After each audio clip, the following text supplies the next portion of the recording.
What's going on, everyone? It's your boy Ethan. Hope you're having a great day. The Bankroll Challenge takes on Vegas. That was actually the whole point of starting this, was that I wanted to check out all the different rooms, but lots of travel got in the way of that. But we're back in Vegas and getting pretty close to the end of the challenge, or hopefully getting close after today. We are up, as an update, if you haven't been following along, up about $3,600. $3,622 is the complete total right now. The goal is $5,000, and I'm at a very, very popular place. I put a poll on my Instagram asking where people wanted me to play for this Bankroll Challenge, and everyone wants to see footage from Bellagio. To be honest, I haven't been here in like a year and a half.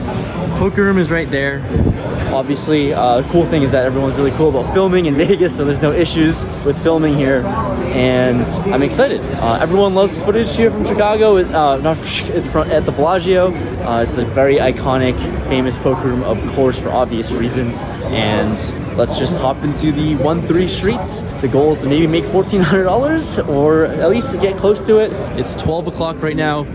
Midnight starting the session, and I'm done talking. Let's hop into the streets. We're at the Bell 1-3. We start up a brand new table, and literally the first hand of the night we get dealt in. I have King 8 offsuit in the small blind, and this is a 7-way limped pot. All right, let's get into it. The flop comes King 8-3 rainbow. Wow. I mean, if this is how we're going to start off the session, so be it. I'm going to check here because we're 7 ways to the flop here, and the low jack bets out $5.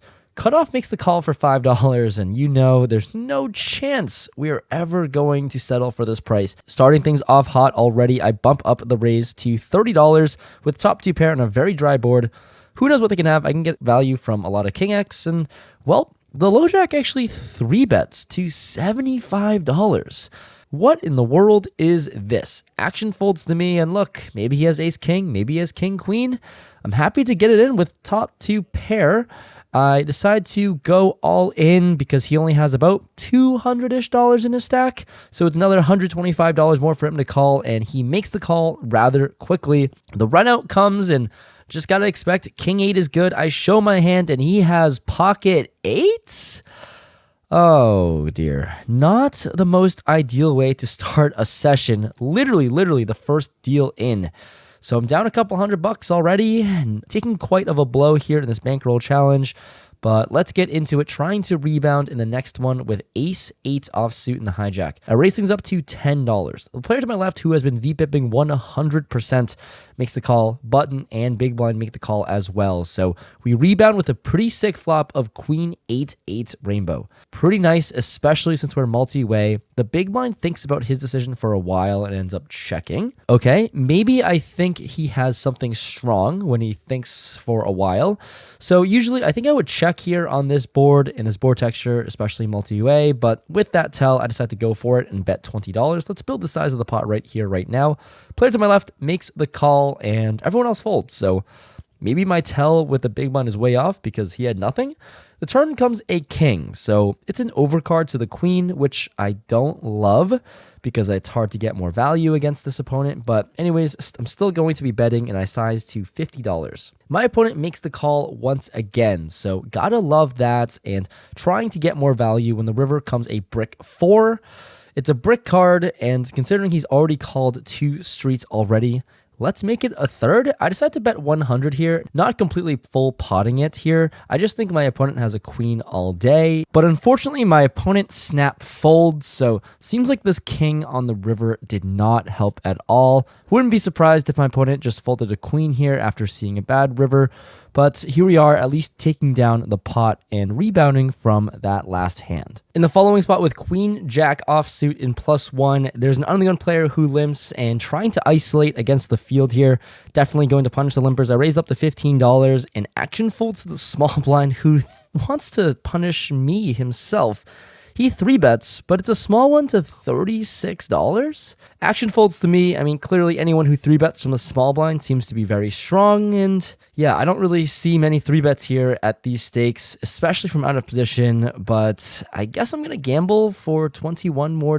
It's a great price. I'm in position. Got to expect queen jack to be dominated here, but how do I fold? I'm a sucker for a good price, so I call for $21 more. We're off to a flop, which comes 10-7-7 to clubs. Well, this is where the action of this hand ends because My opponent bets $60. It's an easy fold for me. I say goodbye to 36. And sometimes here at the 1-3 streets, I am going to play very wide, but unfortunate here where I'm bleeding out by raising and missing the board. No need to care about missing the board though, because the next hand I pick up kings in the cutoff. Looking down at a premium, I raise it up to $10 and I get only the big blind to make the call. So heads up to the flop we go of Jack 6 deuce rainbow. And surprisingly, my opponent leads out for $15. What? On this board, I can only assume my opponent has a jack, or if he has a set of sixes, then I'm going to give him all my money because kings, pretty good hand, and I'm going to try to get more value against my opponent here who might be leading with the jack because I don't know what else would probably lead here. Nothing else makes a whole lot of sense, so I raised this one up to $50, trying to get more value, of course, build the size of the pot while I'm in position. And my opponent thinks for a while before making the call, so not sure what he was thinking about. Maybe he was thinking about raising, maybe he was thinking about folding. But we're off to see a turn, which is an 8. It's essentially a brick. I mean, if my opponent has jack 8, then good for you. My opponent checks, and I look at his stack of about $150. And of course, I'm just trying to make it a very easy all-in on the river. So I bet $60 into the middle, setting up a $90 river shove.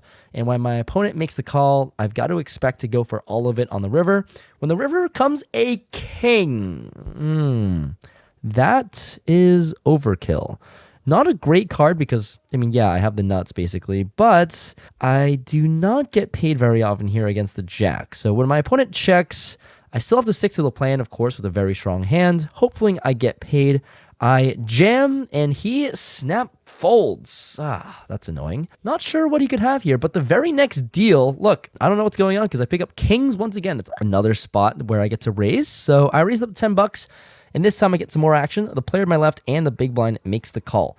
We're off to a flop of ace 10 6. It seems like every other time you get kings, they are ace magnets, it seems like. So on an ace high board, I don't love it. I'm just going to check around.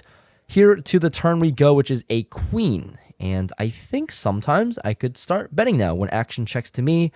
But I decided to pass on this one. I do have a gut shot straight draw. I'm not sure how these opponents play, but action checks around. So being a little bit passive here in this hand, the river comes a 7. When the big blind checks for a third time, now I certainly have to go for value. And I'm just going to try to milk out a little bit of money. $15, guys. Who wants it? Who wants the pot for $15? The player to my left folds, but the big blind ends up calling. So I'll show my kings and end up winning. Nice to eke out a little bit of value, even though I really wasn't in a comfortable spot on an ace high board. But nevertheless, I'll take it down to back-to-back hands with kings. For one of the last interesting hands of the night, this one is quite the doozy. Let's get into it here. I have ace king offsuit in the big blind. There's a hijack raised to $11 who seems like a very fun recreational. Cutoff makes the call, who's Galan, who watches the vlog. Shout out to you. And I peel my hand. Yeah, ace king's a strong one in the big blind, and I 3-bet to 55. What's fun is that the hijack player folds, but the cutoff makes the call. And he started with way more money than me, so he covers me by piles. And we're going to a flop, which comes 10-7-3 2 diamonds. Here, I'm out of position with ace king high, and it's definitely a tricky spot to play because I have two decisions. I can play face up here. You know, I have ace king, I missed, I can always check since I'm out of position. Or I could just play my range, which will consist of a lot of overpairs. And if you have to give me the option whether I want to check or put money in the middle, I think you all know what I'm going to do if you're familiar with the channel. I'm not going to check here, and I decided to bet $35. I can wrap overpairs, and you know, I also have two clean outs to a good pair. My opponent makes the call for 35, so let's battle it out. The turn is a deuce. All right. Once again, it's time to decide whether I want to check or bet. And, you know, you don't come and watch this channel because I check a lot. It's time to play like I have aces or kings. I size way up to $125, and quickly my opponent makes the call again, which is somewhat alarming. Really, really not ideal here, but we're off to a river, which is the queen of spades. Look, I have nothing and I bricked out, but I think it's unlikely that my opponent has a queen here. I'm putting him mainly on a non-believing 10 or potentially some sort of pocket pair and YOLO. Look, I'm down on the session. And there's only one way to win this hand. There's only one way to crawl out of the hole. And, well, it's by winning this hand. So we're going to do it. I have about $230 in the middle, and it's all going in there. I announce all in, and if he makes the call here, then this bankroll challenge will take a serious hit. But he folds, and the punt gets muffed. Thank you to Galan for not catching this punt here. And he said he had ace-7 of diamonds, so can't fault him for sure. He flopped a pair and a flush draw. Luckily bricked out on the diamonds because I might have repped it if it came. So very nice pot to win, very nice bluff to get through, and all of a sudden I'm out of the red. It's a good way to end off this session. All right, it's about 2:30 in the morning. Played for about 2.5 hours, give or take. And I thought it'd be cool to end off this video inside Legends Room. I've actually never been in here before, but it's totally empty on this lovely night. Or now formerly called Bobby's Room, and now it's called Legends Room. And yeah, there's a lot of stuff going on here. Cool little portrait, bunch of pictures. One day Brad Owen will be on one of these walls, I'm sure. Anyways, let's wrap up the session here. Pretty fun, swingy, and I'm tired. Anyway, started off pretty badly, being stuck about $200 with the top 2 versus middle set. Absolute cooler there. Couldn't really get away. Thought I would start off hot, but had to crawl back somehow. Poker's only fun when you dig yourself a big hole, and the goal is to crawl out, and somehow it worked. I was in for $500 in this 1-3 game, out for $717.